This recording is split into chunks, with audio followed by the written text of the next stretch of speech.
Yep. I don't care if you're a startup or you're a Fortune 500. I'm going to give you two things that are absolutely practical no matter where you are in your journey. All right. I remember way back when my business partner, he finished it with his MBA and I finished with my bachelor's of science. Right. And, I'm a little competitive. Come on. Right. Aren't we all a little bit? I was like, should I go and get my MBA? It's a good question. Right. I mean, he got his MBA from Duke. Right. I'm like, should I go to Duke and get my MBA? He's like, no.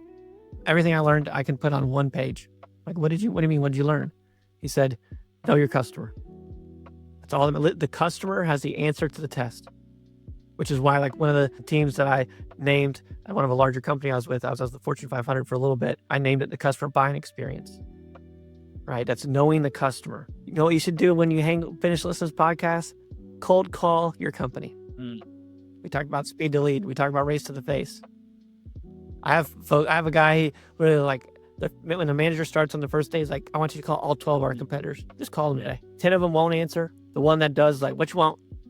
How can they don't even say how can I help you? Like, that's who we're competing against, right? So know your customer and like listen to your customer. Remember, it's different than the customer's always right. Yep. I'm not saying that. Yep. I'm not saying the customer's always right.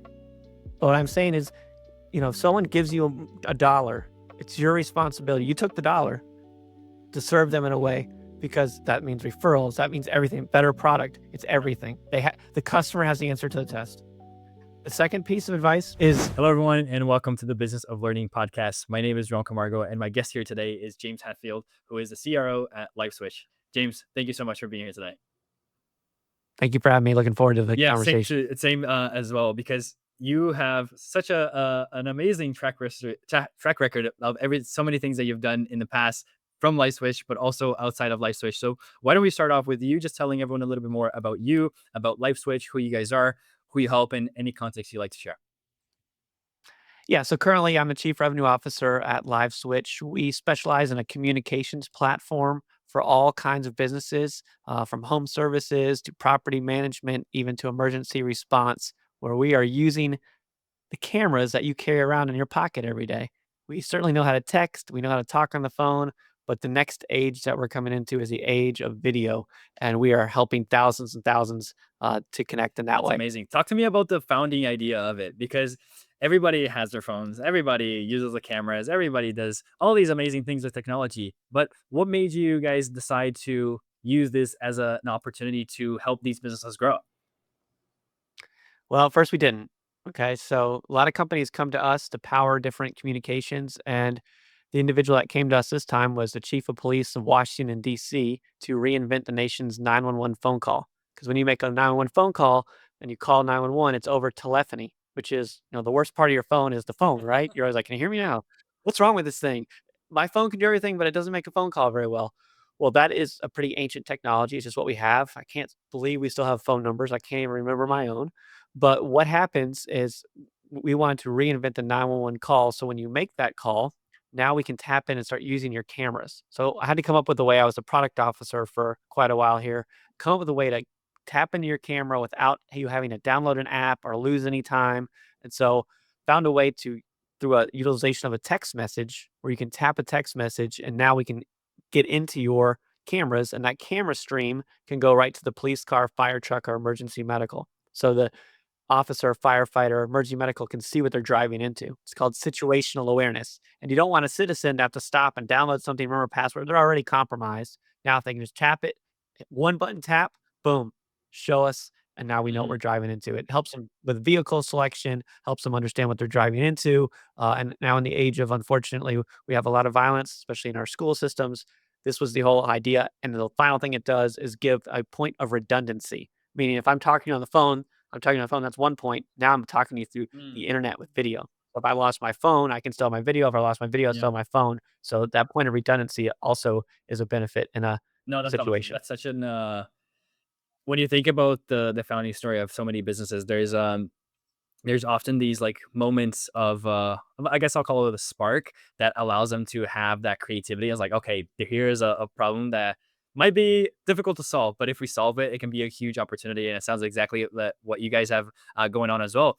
But talk to me a little bit more how that translates into the home services, professional services as well, because so many people might have heard that and they say, well, great. Police is not the only thing that exists out there. Emergency is not the only thing that exists out there. So how would having a camera on a phone would help? How would that help a business grow? Right. So if you look through my journey here, it kind of got to the point to where we could take something like the 911 phone call reinvention and apply it to home services. Because a couple decades ago, now I'm dating myself, I ran painting and power washing companies. I was the owner, had crews, I did commercial residential painting. And at that time, as I was building that out, I didn't come from much. I came from humble circumstances. My grandfather never even graduated high school, no problem. He went and started working at a tire store. My father built his own home. I come from builders. My grandfather was like, "I want you to be a painter when you graduate high school." So that's what I did. And so while I was doing that, I learned how to paint and power wash really well. And I found myself to be an accidental Mm, business owner, right? So I'd go to the bookkeeper and they would be speaking English to me and I'd be nodding my head, but I don't understand a word they're saying. And I'm like, I know yeah. this is a problem. This is a problem. So I was like, 20 years ago when state school was affordable, I was like, let me go to state school. I'm going to learn what I don't understand, which is Mhm. finance, right? So I went for finance. As I graduated, I was still running my businesses. I met another guy who was running a landscaping company, and he was doing the same thing. And he invented a technology. This is before LLMs or generative AI, where you could put in an income statement and balance sheet through the system. And on the other side of it, you'd get a layman's terms report of how the business is doing. So I could understand it. So we were solving the problem we had. And while we were doing that, we were collecting private company data, which we in turn turned into a Mm, banking software. So when we started, I came off the ladder. My partner was like, "Can you sell this?" I was like, "I don't know. I'll try." And we went from nothing. We were in an incubator to Inc. 500, meaning we were one of the fastest growing companies in the country for 3 years, and then we had a big exit with KKR, and it's now a multi-billion dollar company, so awesome. right? So I went from the ladder to financial technology, okay? And then from there, I got into philanthropy, okay? And we got a nonprofit called Inmates to Entrepreneurs. We put thousands and thousands of incarcerated men and women through our programs. It actually became an ABC television show, if you wanna Wow. watch a TV show. Yeah, it's called Free Enterprise. And then from there, we're like, we're not we're not done. Let's build another billion-dollar company." So that's when we purchased this company. This is actually a 16-year-old company. We bought it Mhm. 5 years ago. We still have the founders and a bunch of computer scientists. And like I said, when we were reinventing 911 phone call, what ended up happening is I asked the question, "Wonder who else could use a quick to connect, no app Yeah. video?" Well, I have a buddy, and he's in the self-storage industry. Okay, so I don't follow everyone get your Yeah, no, popcorn. There's a guy at the this store. is exciting because I love hearing stories like this because it allows me to kind of like just jump into your point of view of what you were thinking back then. So please keep going, keep going. Yeah, so it was like, all right, well, who else can use this click 911 technology? So I started talking to guys who were in the FBI for like 20 years, but they were taking care of professional Mhm. sports teams. So there's a lot of safety around this because they're managing big arenas or there's lots of money involved. And so these ex FBI guys will take care of the arenas. So I get connected with them. I'm talking to one of the guys. He takes care of the Tennessee Titans NFL football team. He's their head of Mhm. security. And I'm showing him all the 911 stuff. And he says, James, I got a stupid question.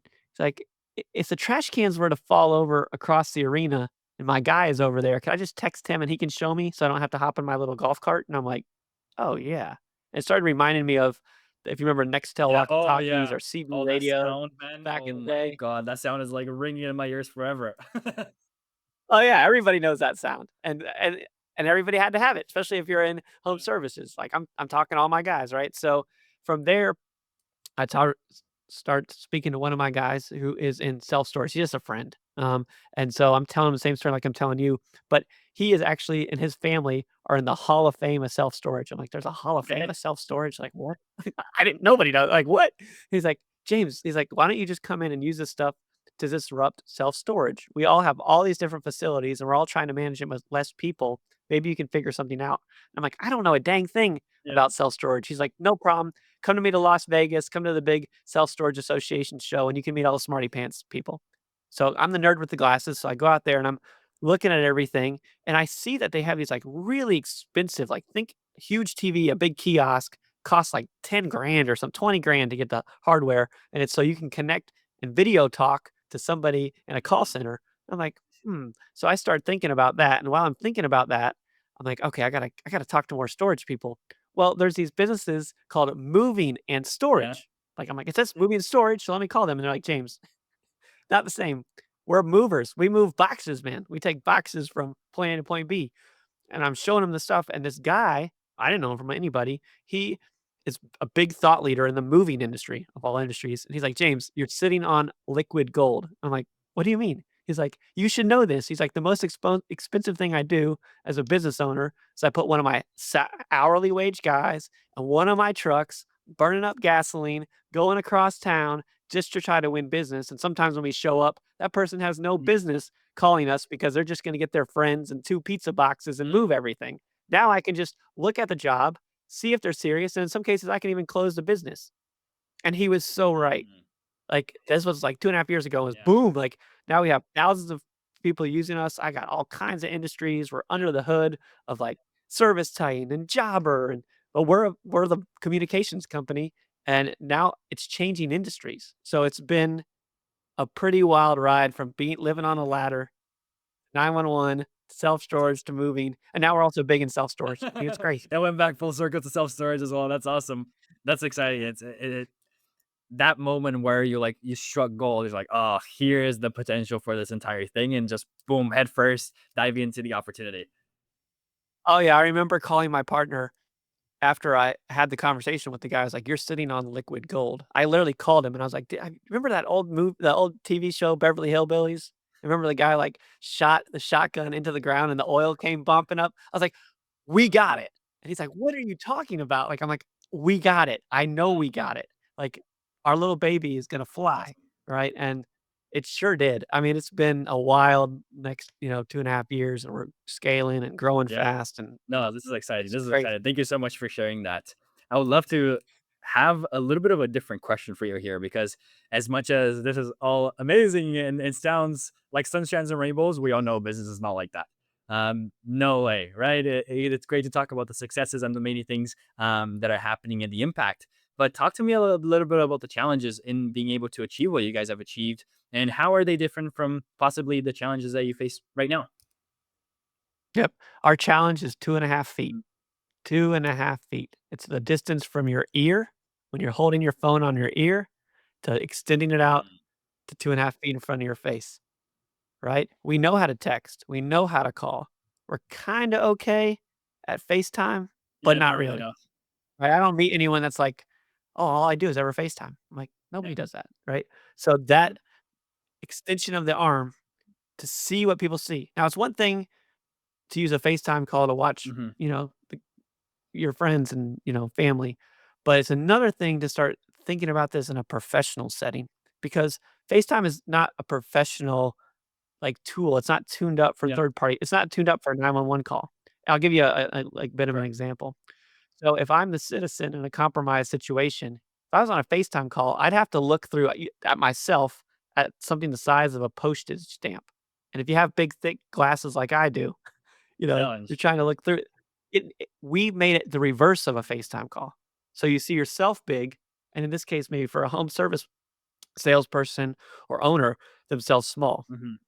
Also, in addition, sometimes these guys are working in their trucks or working in call centers. Like we had to put up a virtual background, right, to Sure. represent the brand. Then everything has to be recorded because anything's stored on a phone, and then we had to take remote photos. But getting the big challenge is a lot of salespeople, service Mm, people, and even homeowners, or they don't have to be homeowners, commercial folks. We don't just have home services, we got all kinds, but it's going to video. Like, and the thing about this is our video is safer than the phone call. mm. But people get wigged out about like, they're on the phone and they're like, "I don't wanna do video, I feel a little Yeah. unsafe." I'm like, "It's safer." Like, it's like someone who doesn't wanna fly in an airplane compared to driving in the Mm. car. I'm like, Interesting. your likelihood of death in car is like it's Yeah, not even close. Like, yeah. Huge. so it's a little bit of getting Mhm, like, "It's safer? What do you mean?" Yeah, you're not on telephony mhm. anymore. Like, you're on the nerdy talk SOC 2 certified. Like, our stuff sees, like governments use Oh, our that's stuff. interesting. It sounds to me like it's that, that education of the prospects, really making sure that they understand the not only the value that they're going to get from it, but also how it applies to everything that they're currently doing. It's not going to disrupt anything. It's going to be even safer, not less safe. So it's just that process of making them aware that the tool exists, but also educating them on the value of the tool. Is that about right? Yeah, and it protects the Mm-hmm. customer and it protects your Mm-hmm. sales team. And people are like, "What do you mean?" So a lot of times when we can see things and we record things, think of the NFL. They have an instant replay. Every sports. I think they just got rid of on Wimbledon, got rid of the line judges this year after Oh wow. 148 years. Why? They have an instant replay that's even better than the Mhm. human eye, and when you're playing Wimbledon, you probably don't want a bad Yeah. play call, right? So, this can now be translated into every step of the we call it customer Yeah. buying journey, right? From that first call to that first doing the work to final Mhm. delivery. Using video will illuminate everything. So if your sales team is selling world peace and you don't actually deliver world peace, like sales guys stop Yeah. overselling. Now we can see that.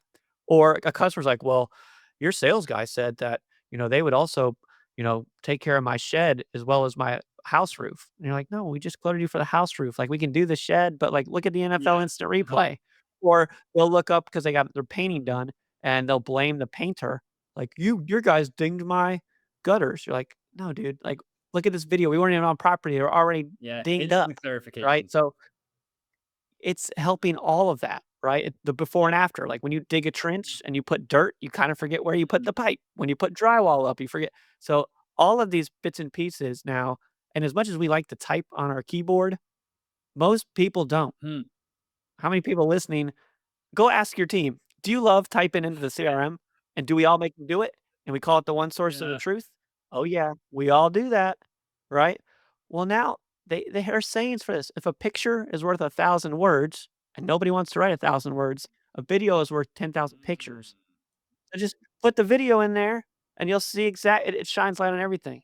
And the final piece you got me on my soapbox now, but my final piece, not only are you recording it, you're saving it, but when I go and speak around the country on stages, I'll ask people, AI is everything right now, isn't it? Isn't AI the biggest buzzword, the biggest all the if you say AI on a public and you're a publicly traded company and you're like, we're going all in AI, your stock Mhm. price rises, right? So I love AI. Don't get me wrong. I don't want anyone to hear me wrong. But when I ask the question, is your AI agent your number one salesperson? Raise your hand. I never get a hand. Yeah. Never. I'm like, "That's fine." We all know AI agents are good for simple questions. So as everyone talks about, AI agents and the, agentic phase we're going through, you hear it on all like, there's layoffs, like, everything's getting automated. There's a lot of things Yeah. getting automated. Kinda sucks for some of us, right, that are worried about getting replaced. But the numbers tell that a human face, whether you're in person or on video, has the highest sales close rate, as well as when someone's pissed off. Yeah. What do you do when you're pissed off at the AI agent? When you call in and they're like, please explain the problem. Before I transfer Yeah. you, You get everyone even get more mad. do you like that when Yeah. you're No pissed? chance. No chance. No chance. Everyone's yelling, Yeah. "Representatives, I am pissed." Like, it's one thing if I need to know your operating hours, like, when are you open? Sure. When you Sure. close? What's your address? Great. I don't need to talk to someone. But when I'm pissed off at Mhm. you, you bet the human face seen dispels everything. Keyboard courage goes Mm. down, even phone courage.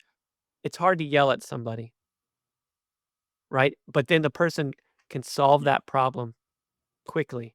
So this is what we have to still understand. There's a human element Mhm. that AI will never Yeah. replace. And if it does, we're being fooled, right? And once you find out you've been talking to a robot, Yeah. how do you feel? Definitely not gonna feel good. Oh, that's interesting. Yeah. No, that's awesome. That's great insight because I agree with you. I think there's so many people that have some concerns and rightly so in certain areas and what the AI capabilities have, but community, relationships, trust, it's something that would be very, very difficult. I mean, never say never because I don't know what's going on nowadays, but it would be very difficult for AI to do or even replace because there's always that human touch to things, right? The things that you can't measure, the things that you can't really explain is just about having that connection with another person, another human being that yeah, a robot would never be able to fulfill.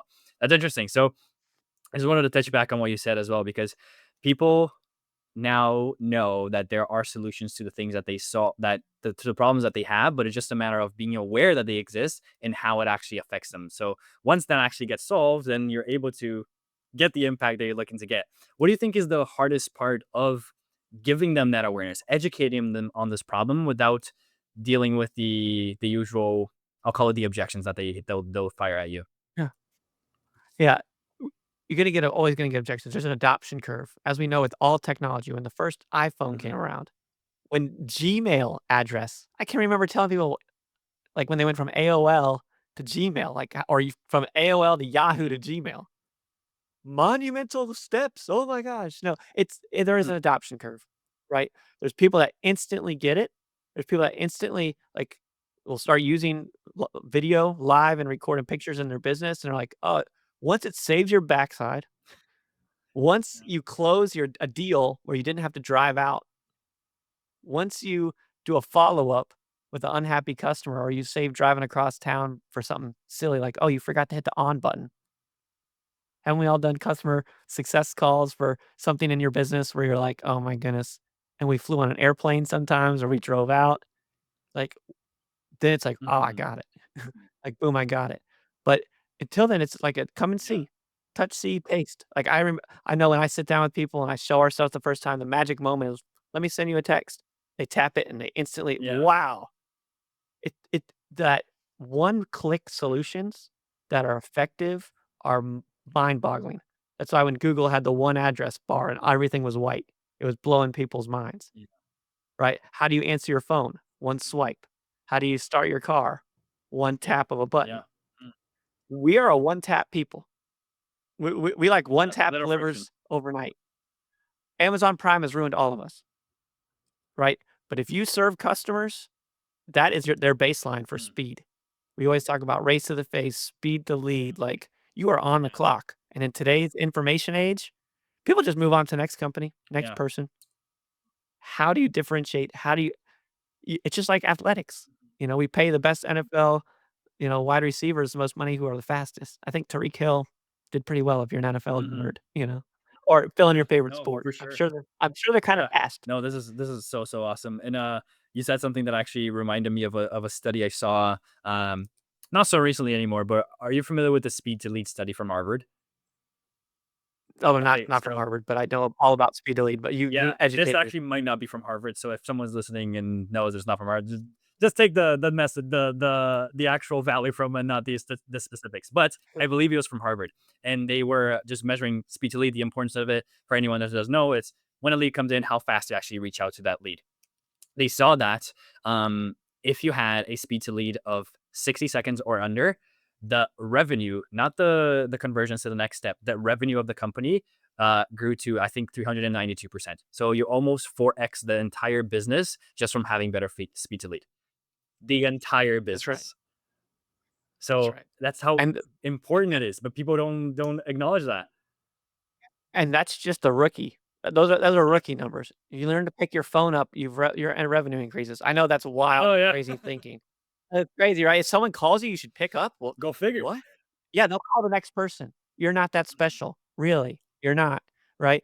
The next thing beyond speed to lead is race to the face. So once you solve speed to lead and you 400x, you know what happens when people 400x? They want to 400x again. Take it from someone who was on Inc. 500 list 3 years in Yeah, a row. Okay, when you get addicted to 3 and 4-figure digit growth year over year, anything less. so do your investors and so does you're thinking, "How can we keep growing?" Yeah. Right? So the next thing behind that is race to the face, especially as you move up market, down market, to other verticals, you know, people buy from people. Now, if you can automate the sales process all the way through, great. You probably at a certain price point, it gets harder and harder, and you guys know what For I'm sure. talking about. Right? So you'll find that point of resistance because 'cause we're always trying to how can we make our average deal size even more, or how many can I find a broader Mm-hmm. market, right? And I'm all for automation. Hmm. The more we can make ourselves redundant, the more we can make it easy, that's great. Hmm. But you're always gonna find somewhere in your business where speed to lead, right? Hmm. Which you nailed, and then race Yeah. to the face, whether it's virtually or I in love that. person. That's awesome. That's that the cherry on top of that that speed to lead cake, the race to the face. I really love that. I hadn't heard that Yeah. term before. That I'll give you an example of something sure, that go we ahead. have, all right? So, we'll go back to my story on self-storage, right? Remember the $10,000, $20,000 Yes. hardware kiosk? Well, I woke up one day and I was like, "I got it, QR codes." I can replace a $20,000 machine with a piece of paper on the Mhm. wall. So, think about this. We call it wall to call, where you literally hold your phone up, scan a QR code, and instantly live video connect. Where can that help? I'll start with home services, and then I'll get really crazy with where we're Sure. gonna see it. Okay, I'm gonna go into nerd land. I usually don't go here on Yeah, no, podcasts, I'm okay? happy to be Just you part can of rein me in. the Yeah. list, so let's do this. I'm gonna say a few things up here like, "This dude is now Okay, let's legitimately go. crazy." But I'll start off with what happens today. This is already live today, right? We have QR codes that you can turn into stickers and put on things. Think about a plumber puts it on a water heater. Think about electrician puts it on a breaker box, HVAC guy on a unit. If you sell high-end, equipment, put Mhm. it on there. Now a person can scan and show you why is this important? Because a normative person, when they have an issue, they'll go to their LLM or their Google search and they'll say, "Plumbers near me." Is that what you do in the I'm trying to prevent Mhm. that.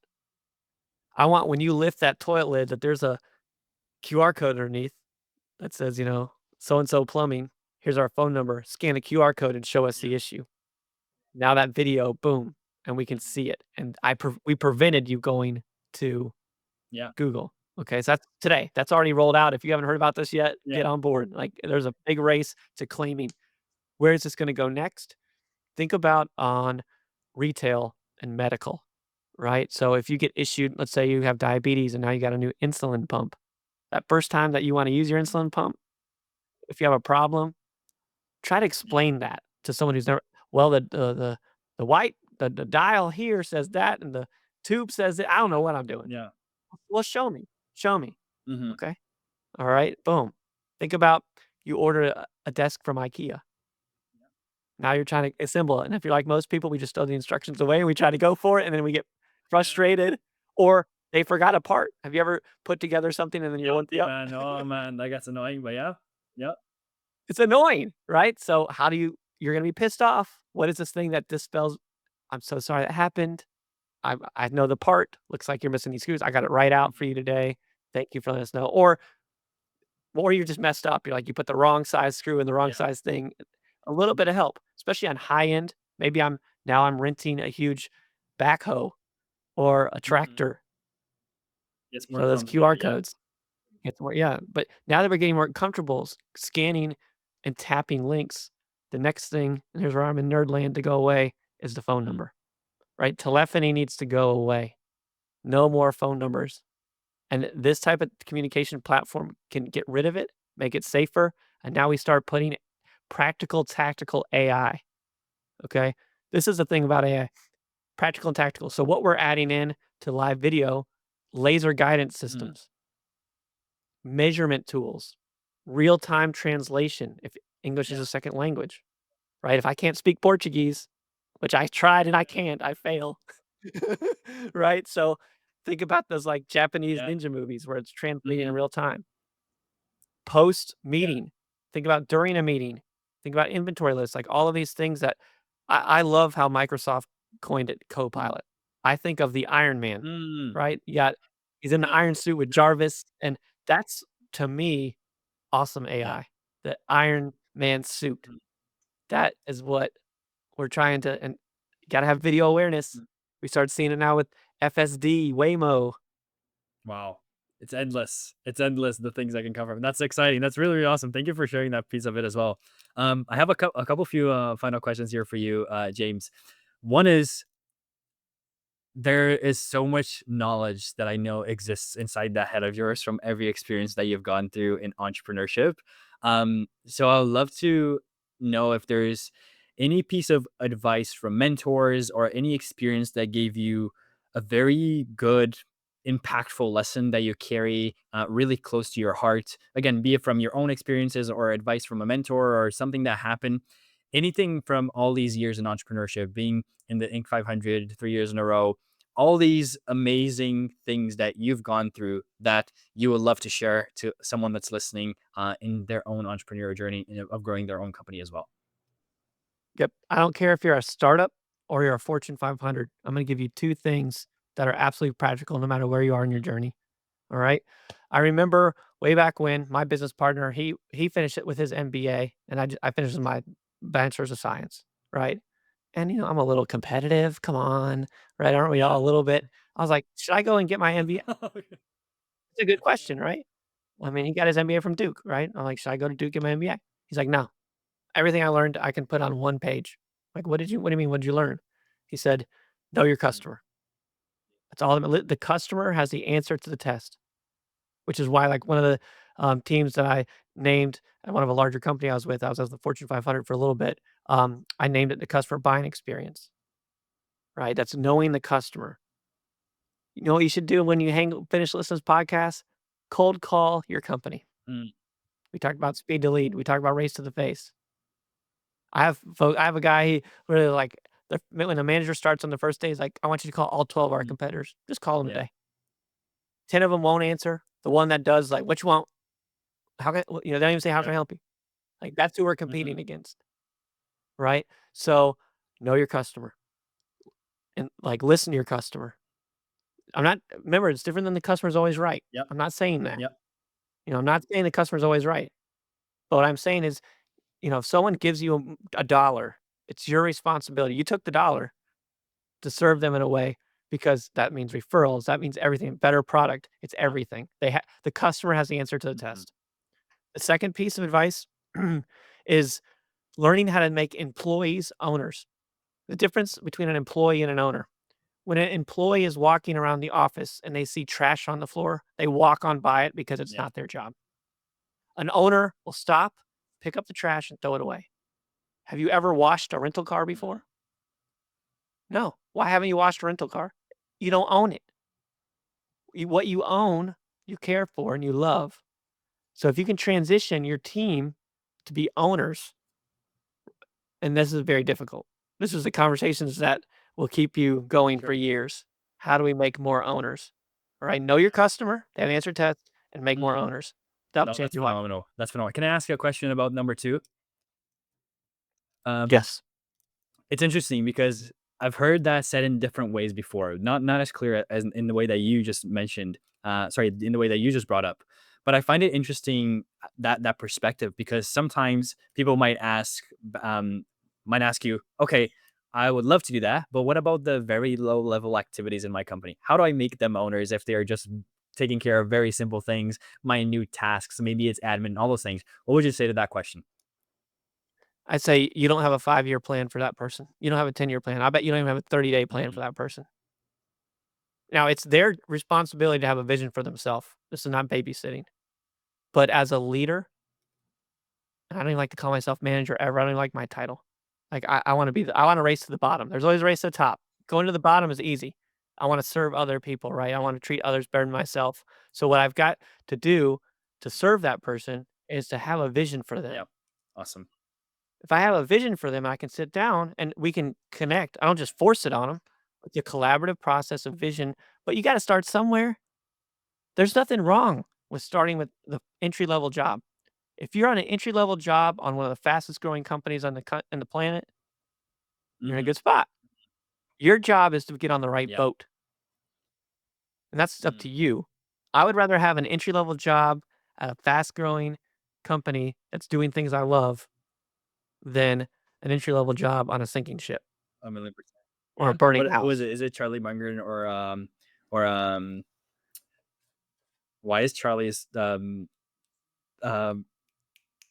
his name is missing my mind right now. Charlie and Warren Warren. Oh my Buffett. God, Warren. Why couldn't I? That's sometimes always happens. Right? Okay, Um, I no believe it worries. was.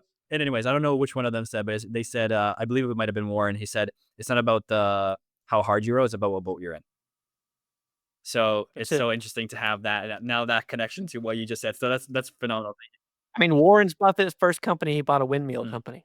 Think about that, yeah, yeah. So exciting. right? This is amazing stuff. Thank you much. Thank you for sharing that. Two final questions that I have here for you, James. One is a question that I've been asking almost everyone on the podcast. So we'll start with that and then we'll go on to my final one. This one is, let's say you had a magic wand and you could just solve one thing in the company that would allow you to hit all your targets for clients, for revenue, for whatever other goals and ambitions you have for the organization. You wave that wand, one thing gets solved. What's that one thing you'd like to solve? Extreme ownership. Mm, Extreme ownership. We took a test as a company yesterday. We've been reading a book together, and then we gave ourselves a test to make sure we all read it. And one of the things that I got from the book that I could implement immediately was mm. extreme How many ownership. are you guys? Sorry And, to interrupt you. How many are you what? guys in the company? Yeah. A lot.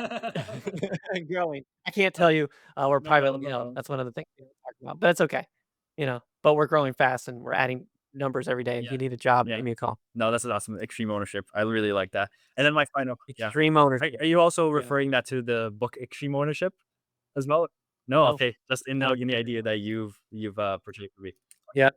We got out of it, yep. Mhm. And final question that I have for you, James, is actually not a question from me. It's a question from our last guest to you, and they had no idea who you were. So, are you ready for the question? Go, here it Yeah. is.